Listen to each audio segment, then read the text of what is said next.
Hello guys, আসসালামু আলাইকুম, welcome to another blog. So আজকে আমাদের গন্তব্য হলো নীলফামারী। এই হলো আমাদের লিচু চত্বর। প্রত্যেকটা তেল পাম্প বন্ধ।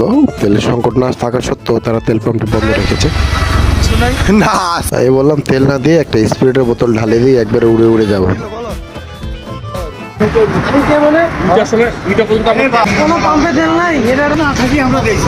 তেল না পায় আবার চিল্লান দিলাম।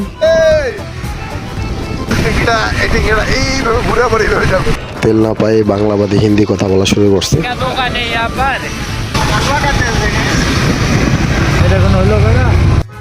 অবশেষে তেল পাম্পের লোকে আমাদেরকে লোকেশন দিল, এখানে খোলা তেল পাওয়া যায়।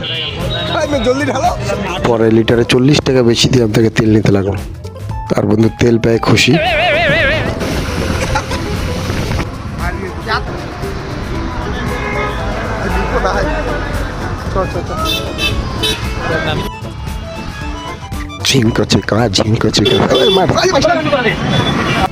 অবশেষে আমরা আমাদের গন্তব্যে চলে আসলাম।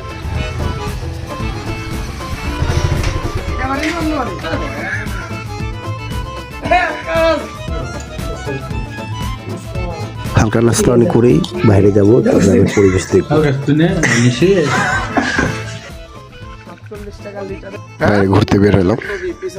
তুই পারমিশন নিস নাই না, এই যে এগুলা তো ঠিক না। গ্রামের সন্ধ্যা মানে মায়াময় অনুভূতি। একটু ঘোরাঘুরি করে আসে, আবার খাওয়ান দাওয়ান উপরে খালি চলতেছে। অবশেষে রওনা দিলাম আমরা বাড়ির উদ্দেশ্যে। মাঝপথে আবার খাওয়ান দাওয়ান।